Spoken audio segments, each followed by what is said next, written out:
Good evening and welcome to Primetime News, coming to you live and direct from the Newsfirst studios here in Colombo. I'm Bernadine Jai Singha and the sign interpreter is Brian. Let's now move on to headlines.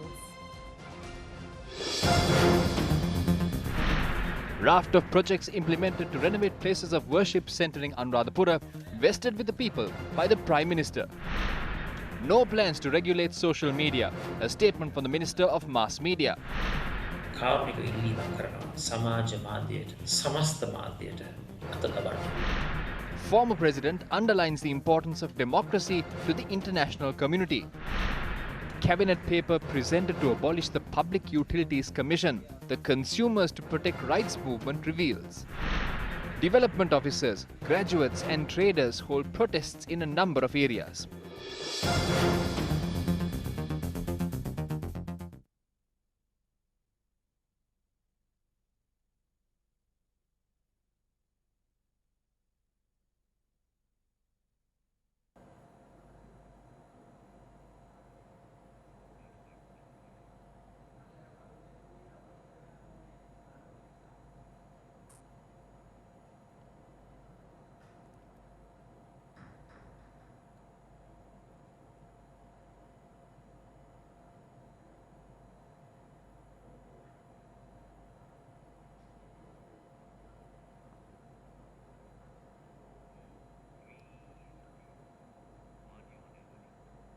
The newly constructed Jetavanarama Internal Road Complex and the renovated Jetavanarama Museum was declared open today by Prime Minister Mahinda Rajapaksa.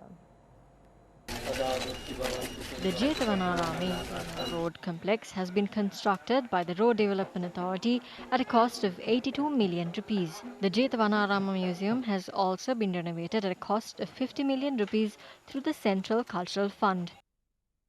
Prime Minister Mahinda Rajapaksa also planted a sapling at the Jetavanarama Museum premises. The Sangamita Silmata Training Institute in Anuradhapura was also declared open by the Prime Minister today. Silmatas will be afforded the opportunity to follow a 7-day workshop at the institute in order to further their knowledge on the Tripitaka. The course will be supervised, conducted and lectured by the lecturers of the Bhikkhu University, Anuradhapura, and all relevant facilities will be provided by the Department of Buddhist Affairs. Former President Maithripala Sirisena addressed an international conference via Zoom today. He addressed the Samvad conference jointly organized by India and Japan. Indian Prime Minister Narendra Modi also delivered a special message at the conference. One should not maintain wickedness for self-empowerment. Democracy is a victory achieved through mankind. Certain countries have deviated from democracy and are being converted into partial or complete dictatorships. Certain leaders have distanced themselves from humanistic ideals. Democratic nations have shunned minorities aside. Their actions and words reflect it. These are negative signals. They imbalance the pillars of democracy, namely the executive, legislature and the judicature. If one pillar overpowers the other, democracy would be destroyed. It would instill fear within the masses.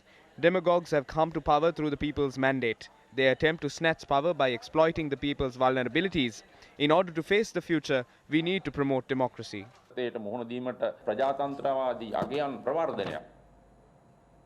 Issuing a special release today, Minister of Mass Media Keheli Rambukwala says that there is no preparation in place to regulate social media in Sri Lanka.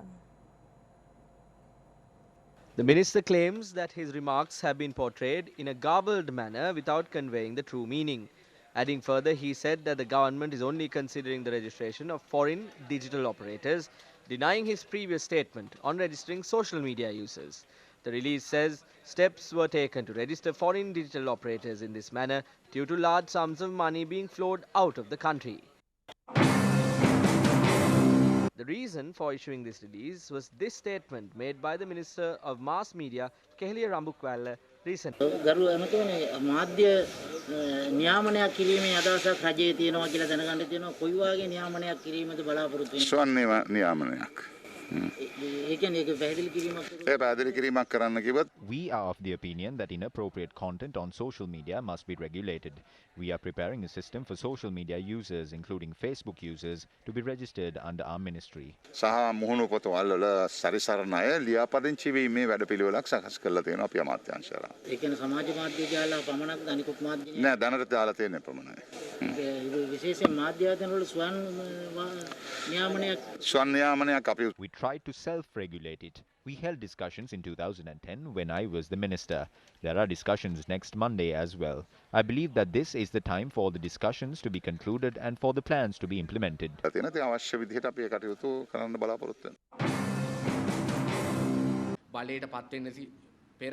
Before they came into power, they got the support of social media activists and various websites. There were separate policies that were made targeting these people. They used these people. The government has been in power for over an year, and they are being disgraced sooner than they expected. They are now looking at Facebook and social media as the main problem. That is why they are trying to target this. That is why the government's stance on the environment was taken up on social media to a great extent. The Sinharaj incident was widely discussed on social media. The government cannot control this. We also have certain social activists standing up for rights and discussing the human nature in certain incidents that took place, especially regarding the rights of the prisoners. The government saw this as a problem. That is what Minister Keheliya Rambukwalla is manifesting.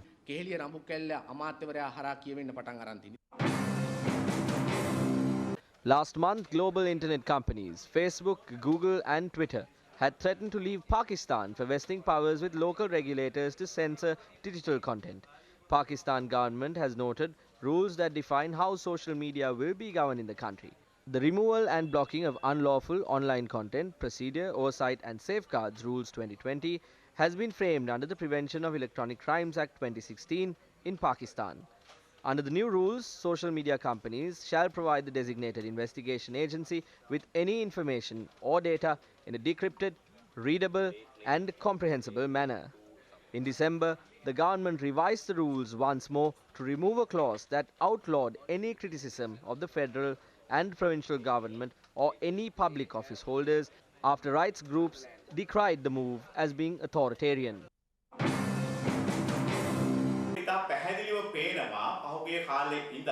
We can see that the Minister of Mass Media, representing the requirement of the government, is trying to suppress and control social media. There is strong criticism on social media regarding the current affairs of the country, with social media revelations on various social justices. It has come to a situation where even the police have to act based on the information they receive from social media. So this social media has become a headache to the government. They are trying to test the water by doing these things. The Minister of Mass Media is trying to hide their inabilities by suppressing the media.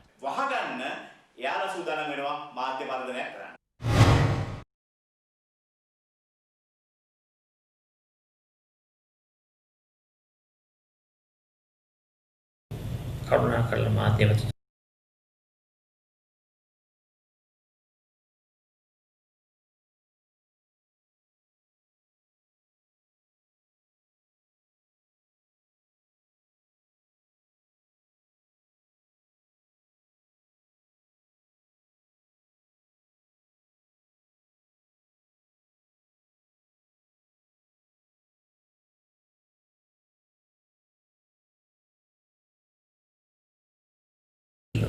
මේ නිදහස නැති කිරීම නොවේ. The Consumers to Protect Rights movement alleges a cabinet paper has been presented to establish a new institution in place of the Public Utilities Commission of Sri Lanka. The revelation was made during a media briefing here today. The PUCSL has turned into an annoyance all of a sudden when attempts were made to hand over the tender to construct the fourth power project in Norachole to a Chinese company. Disregarding procurement procedures, the PUCSL intervened and halted it. Moreover, the PUCSL foiled attempts to purchase emergency power over the past year. This independent institution has become an annoyance because it stops the corrupt activities of the CEB. On one hand, they are attempting to hand over the construction of power plants to an American corporation. On the other hand, there are plans to hand over the entire energy sector of the country to a Chinese firm. එකක් American සමාගමකට දෙන්න යනවා විදුලි බලාගාර ඉදි කරන්න අනිත් පැත්තෙන් චීන සමාගමකට ලංකාවේ මුළු බල ශක්තියම පවරන්න යනවා. In contrast, the chairman of the CEB claimed the existence of the PUCSL does not benefit consumers in any way. The electricity bill did not reduce because the PUCSL existed. They should be held responsible for the delay in the commencement of coal power plants. If the members are changed and it operates well, then it is fine. The PUCSL's existence will not matter to us.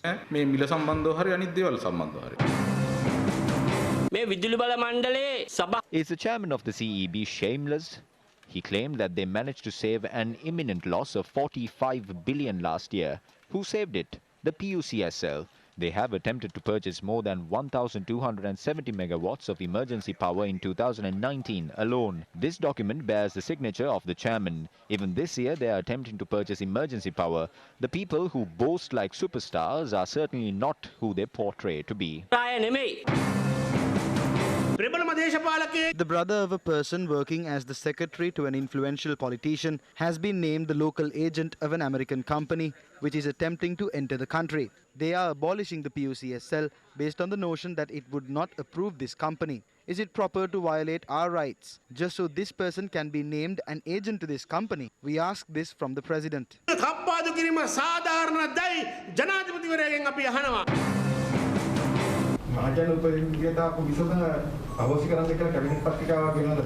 අද තමයි අමාත්‍ය මණ්ඩල රැස්වීම තියෙන්නේ. මෙතෙක් පැවති අමාත්‍ය මණ්ඩල රැස්වීමකට නම් එවැනි අමාත්‍ය මණ්ඩල පත්‍රිකාවක් ඉදිරිපත් කළා නැහැ. Abolishment of the PUCSL is only one step in their master plan to sell off the nation to China. Handing over the reins to the energy sector of the country to China is one side of it. They claim that a new power plant will be constructed, but they have handed the project over to the Chinese disregarding tender procedures. Eventually, they will hand over the entire Norochole power plant to China. This is their process of selling off national assets. මේ කරන්න යන්නේ මේ රටේ දේශීය සම්පත් විකුණා දමන්න යන වැඩපිළිවෙල. ආණ්ඩුවට විදුලිය මිලදී ගැනීමේදී They are attempting to abolish the PUCSL because the government wants to earn a commission when purchasing power and oil. Mike Pompeo did not come here only to visit. He made an agreement to construct 2 300 megawatt power plants. Those projects will be handed over without a tender procedure. They abolished the PUCSL to end up purchasing power from America.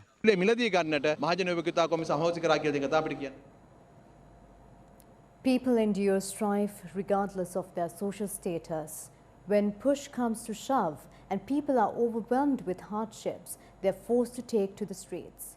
Groups of people in several areas took to the streets today in a bid to make their demands known to the authorities. Development officers protested in many areas of the island today. The development officers allege they have not been made permanent in their posts even after completing training in 2019. A group of development officers staged a silent protest opposite the Ministry of State Administration, requesting the authorities to provide solutions to their woes. We ended 1 year and 4 months of our training today. We still have not been made permanent. They are staging media circuses without making us graduates permanent. Similarly, another group of development officers staged a protest in Anuradhapura, urging the authorities to confirm their appointments. The group staged the protest opposite the Anuradhapura District Secretariat for approximately an hour. The graduates who were employed in 2019 are still working for a 20,000 rupees salary. We were never given any increments. A kilo of rice is 100 rupees, a coconut is 100 rupees, but all the development officers have to make ends meet is the 20,000 rupees they receive. Another protest was staged beside the Kalutara District Secretariat. According to our correspondent, the protesters had remained at the location for around an hour and had later dispersed. Though development is required as a society, if that development comes at the cost of people's lives, then that is far worse than being poor or being underdeveloped. The people of Kallarava in Trincomalee are facing a similar situation. Kallarava is home to those who live off the fishing industry. They use large draw nets for their catch. The village is located near the estuary where the Yarnoya that flows from the north-central province meets the sea. In addition to the draw nets, several fishermen make a living by catching the shrimp and fish near the estuary. This is where the problem begins. In 2008, a company has purchased a land near the estuary. The villagers claim that this company is now trying to fill the estuary to build a hotel there. This is the Kallarava Old Estuary. This is the place where the lagoon meets the sea. A private company came and bought a land to build a hotel. They paid us to block the estuary. The villagers soon understood the repercussions of blocking the estuary during the rainy season. The area got flooded since the Yarnoya overflowed. These are the sandbags. These are placed all the way here. Since this is blocked here, certainly this will overflow within the next 3 months when it rains and the village will be flooded. The villagers also identify this area as an area where fish lay eggs and breeding takes place. They point out that when the estuary was filled, it has prevented the flow of water between the lagoon and the sea, and several endemic fish are severely affected. Kallarava is a traditional fisheries village. Most of the people in the village depend on the fisheries industry. When the sea is calm, they fish at the sea. During the monsoon season, they fish at the lagoon. Since the lagoon is blocked, there is a problem. Following are several more protests that were held today. These are the traders who engage in their business beside the Aturugiriya weekly fair. These traders claim that even though they have been given another place for their businesses, they have to deal with limited space there. According to the Kaduwela Municipal Council, this step has been taken upon a directive from the Kaduwela medical health officials. This fair was running on tender after tender. I was here for 7 rupees. The people who put the tender have increased the amount as well as space. 16 feet is given here. The medical officer of health arrived at the location shortly afterwards.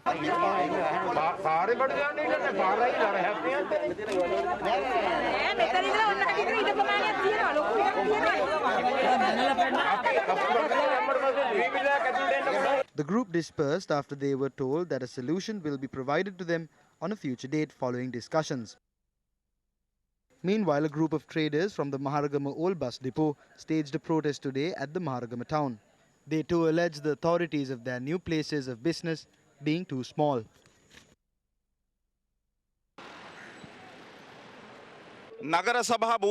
They have laid claim to the bus depot by force. We heard that they have partitioned the land and have sold them. That is a very wrong thing. They cannot lay claim to a plot of land owned by a municipality, even under the Municipal Council Act.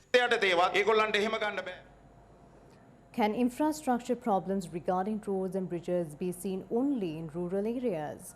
This is a story of a bridge connecting travellers to the Randupata Uposatagara temple located in the city of Matara. This bridge to the Matara Randupata Uposatagara temple is in a dilapidated condition. This is the current condition of the bridge which leads to the temple that has won the attraction of both local and foreign tourists.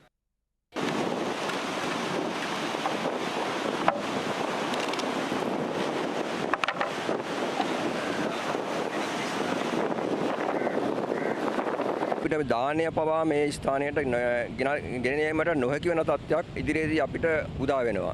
The Upasampada ceremony of the Sri Rohana chapter of the Siam Maha sect is also held in this hall. The foundation stone of the new bridge that was supposed to be constructed can also be seen. 2008 වර්ෂයේදී වැඩ නිම වෙන පාලම අද 2020 වසර වෙද්දී පාලම සම්පූර්ණයෙන්ම දි รา පත් වීමට ලක් වෙලා තියෙනවා. අරමට තිබෙන පාලම අබ ලං බැලුවේ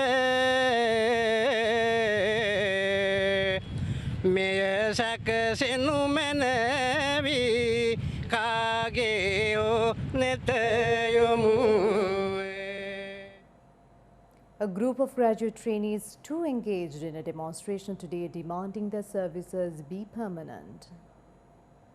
A group of graduates who had passed the teacher's examination but had not been appointed for 2 years staged a protest in front of the Presidential Secretariat today. The Joint Unemployed Graduates Association requests that all those who have passed the Western Provincial Teachers Examinations be given appointments immediately. Despite meetings with various parties and promises of appointments are being made, we still haven't got any opportunities. What is the procedure and method of giving us all appointments? Please give us a solution to this. We came here for days to protest. We went everywhere. Now we have no place to go. Indian farmers sought to step up pressure on Prime Minister Narendra Modi to repeal 3 agricultural reform laws by starting a 24-hour relay hunger strike.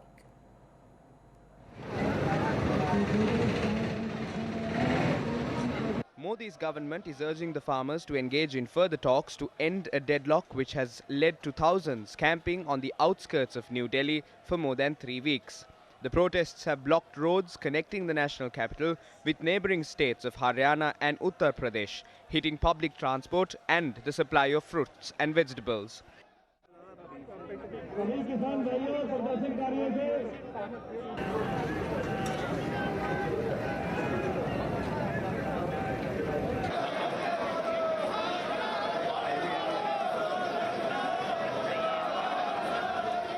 Leaders called on their supporters to skip one meal on the 23rd of December in solidarity with the protests against new laws approved by Parliament in September without much debate, which farmers fear could pave the way for ending state procurement of crops while helping big retail buyers. Modi has defended the laws, saying these would help increase farmers' income as it would encourage more private investments in cold stores, procurement and distribution.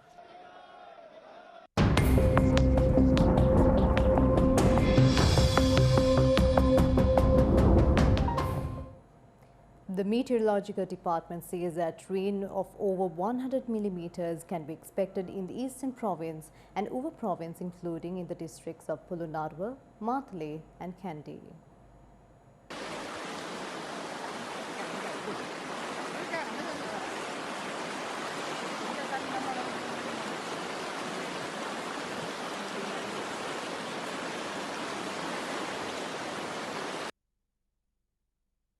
Due to heavy rain received since yesterday, 3 sluice gates of the Bankatu Reservoir in Dambulla were opened. The spill gates released water of over 2,460 cubic feet per second to the Kala River. The Polonnaruwa district too has been experiencing heavy showers for several days.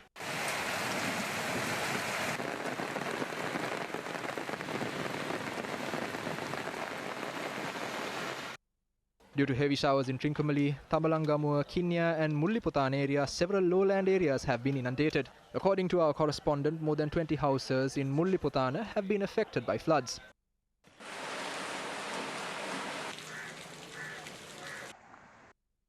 Meanwhile, pre-disaster warnings issued for 5 divisional secretariats in Kandy, Matale, Nuwara and Badulla districts will continue further.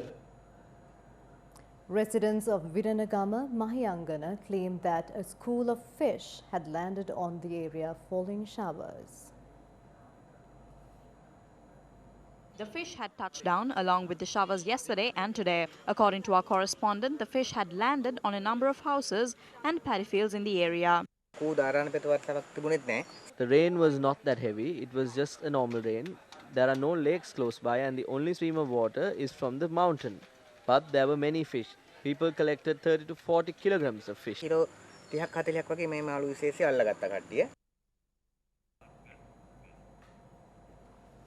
Meanwhile, in the face of the COVID situation, Sri Lankan expatriate workers in many countries are suffering as they are not able to return to their home country. Joining the program this afternoon, a husband requested that his beloved wife, who is living abroad, be repatriated. And follow this story on our social media platforms. And moving to the next story, we inquired about this matter from the Deputy General Manager of the Foreign Employment Bureau and its media spokesman, Mangala Randenia.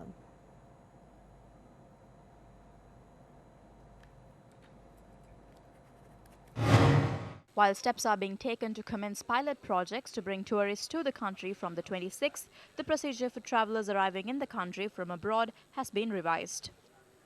According to the Ministry of Foreign Affairs, the new system will be implemented from the 26th of this month onwards.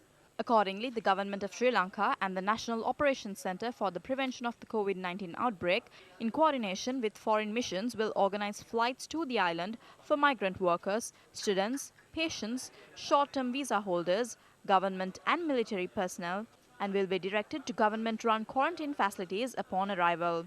The statement from the Ministry of Foreign Affairs, however, adds Sri Lanka or foreign nationals of Sri Lankan origin, such as dual citizenship holders, will be permitted to enter Sri Lanka on commercial or non-domestic flights, subject to quarantine at designated hotels. While this being the case, joining a host of other countries, India has announced that it will be suspending flights from the United Kingdom from tomorrow until the 31st of December in a response to a new, more infectious COVID-19 variant from the UK. The new variant was first detected in the UK in September. In November, it made up around a quarter of cases in London. This reached nearly two-thirds of cases in mid-December. There is no evidence yet to suggest the variant makes the infection more deadly or whether the developed vaccines will almost certainly work against it. France suspended all travel links, including freight lorries, with the UK for 48 hours since midnight yesterday. Meanwhile, Germany, Poland, Sweden, Denmark, Finland, Austria, Bulgaria, Romania, Malta, Croatia, Lithuania, Latvia and Estonia suspended flights from the United Kingdom. Italy has blocked all flights from the UK until the 6th of January, while the Netherlands banned all passenger flights from the UK until the 1st of January. Belgium halted flights and trains from the UK starting from midnight UK time for at least 24 hours. European Union officials will discuss later a coordinated response to the new, more infectious COVID-19 variant in the United Kingdom. In addition, Canada has suspended entry of all passenger flights from the UK for a period of 72 hours, effective from midnight UK time. Passengers who arrived in Canada from the UK yesterday would be subject to secondary screening and enhanced measures, including increased scrutiny of quarantine plans. Russia, Hong Kong, Israel, Iran, Croatia, Morocco and Kuwait have also brought in restrictions on UK travel. In Latin America, Argentina, Chile, Colombia, Ecuador, El Salvador and Peru banned flights from the United Kingdom. Saudi Arabia has suspended all international flights for 1 week due to the pandemic. Sorry for the inconvenience caused due to technical difficulties. Meanwhile, in the face of the COVID situation, Sri Lankan expatriate workers in many countries are suffering as they are not able to return to their home country. Joining the program this afternoon, a husband requested that his wife, beloved wife, who is living abroad, be repatriated.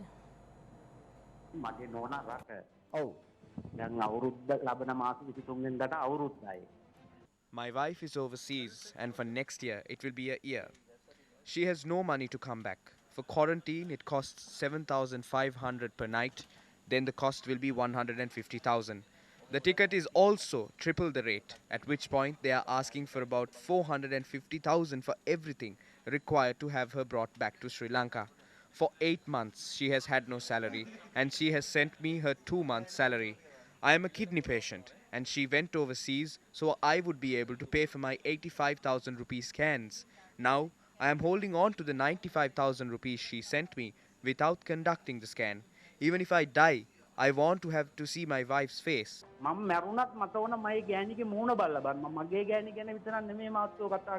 It's not just the case of my wife I am talking about. There are hundreds of people like us who are suffering. When I speak to all the places that needs to be spoken, they say that even if there is a death, there still needs to be a payment.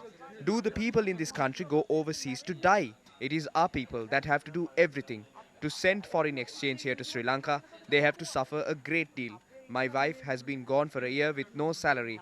She sent me her 2 months' salary in order for me to conduct my scan.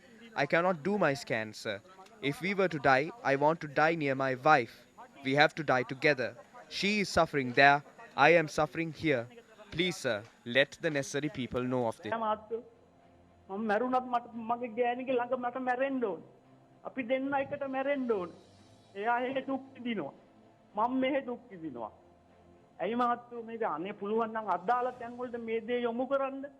හොඳයි අපි පොරොන්දු වෙනවා අපි පොරොන්දු වෙනවා ඔබට අපි මේ ප්‍රශ්නය කෙසේ හෝ සාකච්ඡා මේසයට ගන්නවායි කියලා We inquired about this matter from the Deputy General Manager of the Foreign Employment Bureau and its media spokesman Mangala Randeniya.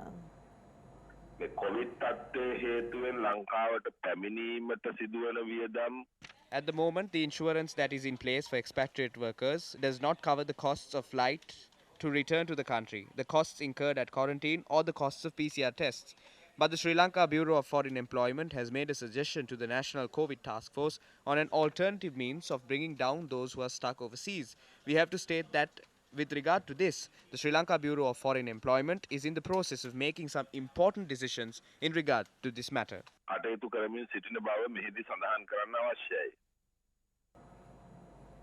A short while ago, Sri Lanka witnessed the Great Conjunction. According to research scientist Janaka Surya, Sri Lanka was able to witness the Great Conjunction between 6:45 p.m. to 8:20 p.m. This was how the Great Conjunction was witnessed in Sri Lanka. Known as the Grand Conjunction, the line of sight to each planet is now lying so close to one another that you will probably not be able to distinguish them as separate objects. The timing of this conjunction, as the celestial event is known, has caused some to suggest it may have been the source of a bright light in the sky 2000 years ago. That became known as the Star of Bethlehem. The planets are moving closer together each night and will reach their closest point today. With that, we wrap up Primetime News. I'm Bernadine Jai Singha and the interpreter for tonight, Brian. Good night. Take care.